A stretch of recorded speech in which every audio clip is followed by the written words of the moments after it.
ओम नमः शिवाय। दोस्तों आपका हमारे चैनल पर स्वागत है। आज के इस कार्यक्रम में हम आपको जानकारी देने वाले हैं मंगल के राशि परिवर्तन के प्रभाव के बारे में। मंगल देव 3 अक्टूबर 2023 को कन्या राशि से निकलकर तुला राशि में प्रवेश करेंगे। तो आइए जानते हैं कि मंगल का यह गोचर मीन लग्न अथवा मीन राशि वालों के लिए कैसा रहेगा। देखिए, मंगल देव 3 अक्टूबर 2023 से लेकर 16 नवंबर 2023 तक तुला राशि में गोचर करेंगे। जैसा कि आप सभी जानते हैं कि मंगल को हमारे ज्योतिष शास्त्र में ग्रहों का सेनापति कहा जाता है। मंगल को शुभ और मांगलिक कार्यक्रमों का भी कारक कहा जाता है। मंगल ऊर्जा, शक्ति, साहस, पराक्रम, भूमि, इसके साथ छोटे भाई बहन, सेना, police, army, electronic gadgets, engineering, sports, शरीर में पाए जाने वाला रक्त, इसके साथ ही चोट चपेट, दुर्घटना, आगजनी, भूकंप, इन सभी चीज़ों का प्रतिनिधित्व करते हैं, यानी कि इनको कारकत्व प्राप्त है। ऐसे में जब मंगल देव आपके अष्टम भाव में गोचर करेंगे तो आइए जानते हैं आपको किस प्रकार से ये परिणाम देंगे। देखिए, जब भी मंगल देव गोचर में या आपकी जन्म पत्रिका में पहले, चौथे, सातवें, आठवें या 12वें भाव में होते हैं तो मांगलिक कुंडली का निर्माण होता है। अब आपके मन में एक प्रश्न आ गया होगा कि मंगल देव अष्टम भाव में गोचर कर रहे हैं, यानी कि आने वाले हैं, तो क्या आपके लिए मांगलिक पत्रिका का निर्माण होगा? बिल्कुल होगा। क्या इसके नेगेटिव परिणाम होंगे? ऐसा नहीं होगा। कुछ क्षेत्रों में विशेष उपलब्धियां भी ये देने का कार्य आपके लिए करेंगे। कैसे, इसको समझते हैं। देखिए, मंगल आपके दूसरे भाव और साथ ही नवम भाव के स्वामी होते हैं। अब देखिए, दूसरा भाव जो होता है वह आपकी वाणी का, आपके कुटुंब परिवार का, खानदान का, आपके बैंक बैलेंस का, है ना, और साथ ही 9th हाउस आपके भाग्य का, पिता का होता है ना, लंबी दूरी की यात्राओं का होता है। तो इन दोनों भावों के स्वामी होकर मंगल देव आपके अष्टम भाव में गोचर करने वाले हैं। अब देखिए, अष्टम भाव में जो अष्टम भाव होता है यह आकस्मिक घटनाओं का कारक कहा जाता है। दुख का, कष्ट का, पीड़ा का, रिसर्च का, रहस्य का होता है। तो यहाँ पे सबसे इंपॉर्टेंट बात है कि पॉजिटिव वे में अगर हम देखें तो आपके लिए बहुत अच्छी अपॉर्चुनिटीज मिलने जा रही हैं। जो मीन लग्न अथवा मीन राशि वाले जातक 8th हाउस से रिलेटेड कार्य कर रहे हैं उनको लाभ मिलेगा। जैसे कि आप किसी भी प्रकार की मैन्युफैक्चरिंग यूनिट से जुड़े हैं, या आप कंसल्टेंसी देने का कार्य करते हैं, रिसर्च के फील्ड से जुड़े हैं, पीएचडी कर रहे हैं, या आप पत्रकारिता के अंदर हैं, तो यह टाइम पीरियड आपके लिए गोल्डन समय लेकर आ रहा है। मतलब मंगल का यह गोचर आपके लिए बहुत ही अच्छा समय लेकर आएगा। आपको बहुत अच्छा लाभ मिलेगा। इन क्षेत्रों से आपको बहुत अच्छे परिणाम प्राप्त होंगे। साथ ही यदि देखा जाए तो विदेशी भूमि से जुड़कर यदि आप कार्य कर रहे हैं तो भी आपको बहुत अच्छा लाभ मिलेगा। साथ ही आकस्मिक धन लाभ आपके लिए होगा। इसके साथ में देखा जाए तो ये जो अष्टम भाव है, यहाँ पे थोड़ा सा पति पत्नी के बीच में या ससुराल पक्ष के साथ में वाद विवाद होने की संभावनाएं बनती हैं। तो इसको लेकर आपको सतर्क रहना है। और हमने क्या बताया कि अष्टम भाव जो होता है वह दुख और पीड़ा का होता है। तो जो हमारे मीन लग्न अथवा मीन राशि वाले हैं उनको इस समय अवधि के दौरान मंगल अष्टम भाव में आए हैं तो चोट चपेट से बचाव करना है। मतलब कि आप यदि वाहन चलाते हैं तो ड्रिंक करके वाहन ना चलाएं, या वाहन को धीमी गति में चलाएं। सतर्कता बरतें अपने स्वयं को लेकर, अपनी हेल्थ को लेकर, तो अच्छा रहेगा। कोई निगेटिव परिणाम, जो मैं सबसे ज़्यादा निगेटिव देख रहा हूँ वो हेल्थ को लेकर देख रहा हूँ, बाकी आपके लिए अच्छा है।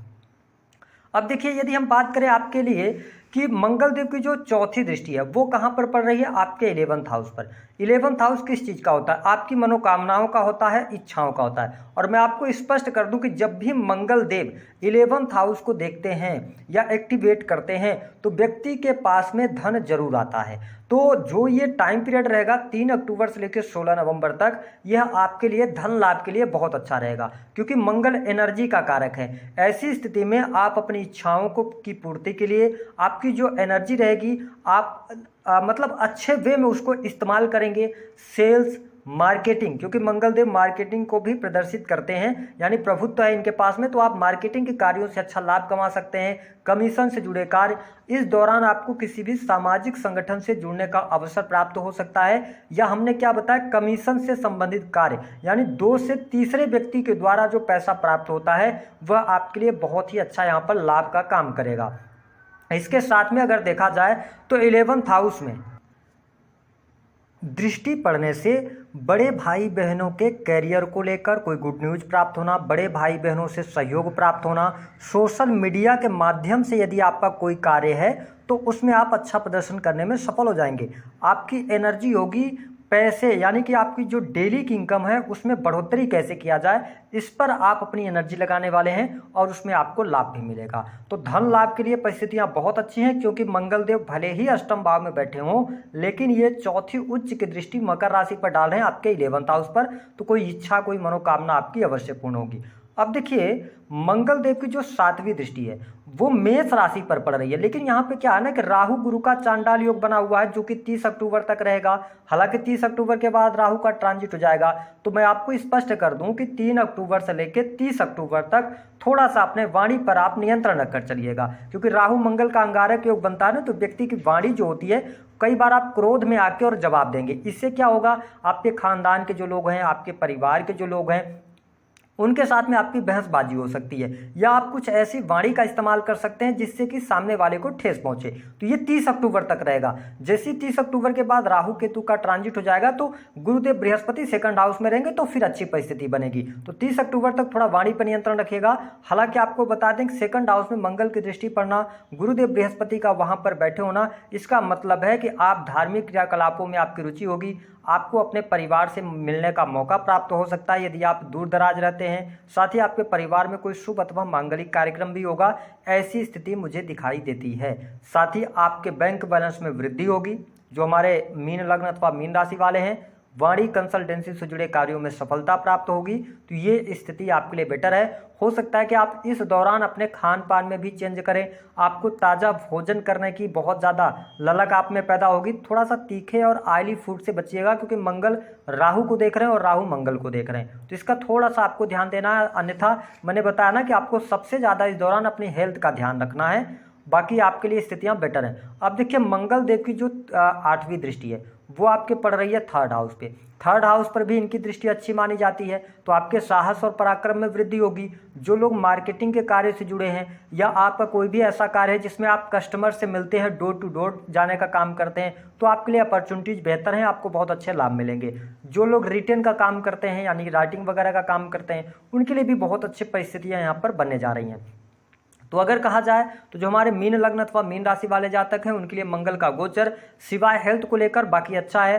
दाम्पत्य जीवन की अगर हम बात करें तो कुल मिलाकर परिस्थितियां बेहतर हैं। दाम्पत्य जीवन में थोड़ा सा आपको ये महसूस होगा कि जो आपके स्पाउस हैं तो उनका जो वाणी रहेगा वो थोड़ा सा, उनकी वाणी में भी उग्रता आपको देखने को मिलेगी। लेकिन आप के राशि के स्वामी गुरुदेव बृहस्पति होते हैं तो आप वैसे भी बहुत ही सहनशील, बहुत ही जुझारू और साथ ही बहुत ही बुद्धिमान जानवान होते हैं, तो चीज़ों को आप मैनेज कर ले जाएंगे। जो लोग प्रेम संबंधों में हैं वो प्रेम के बारे में जानना चाहते हैं, प्रेम के मामले के लिए समय अच्छा है, कोई बहुत ज़्यादा नेगेटिव स्थिति नहीं है। मैंने आपको बताया कि 3 अक्टूबर से लेकर 30 अक्टूबर तक वाणी की वजह से आपके संबंध खराब होंगे, तो इस पर आपको ध्यान देना है। बाकी इसके अतिरिक्त जो लोग ऑलरेडी पहले से प्रेम संबंधों में हैं वो प्रेम विवाह करना चाहते हैं, तो देखिए अभी प्रेम विवाह के लिए आपके लिए योग नहीं है, और साथ ही प्रेम विवाह से जुड़ा आपको निर्णय भी नहीं लेना चाहिए। साथ ही नए प्रेम संबंधों में भी आप पढ़ सकते हैं। मैं आपको स्पष्ट कर दूं कि हम मंगल का गोचर गुप्त संबंधों की तरफ आपको लेके जाएगा, क्योंकि 8th हाउस के अंदर मंगल देव आए हैं। तो ध्यान रखें, स्टूडेंट विद्यार्थियों के लिए यह गोचर शानदार रहेगा।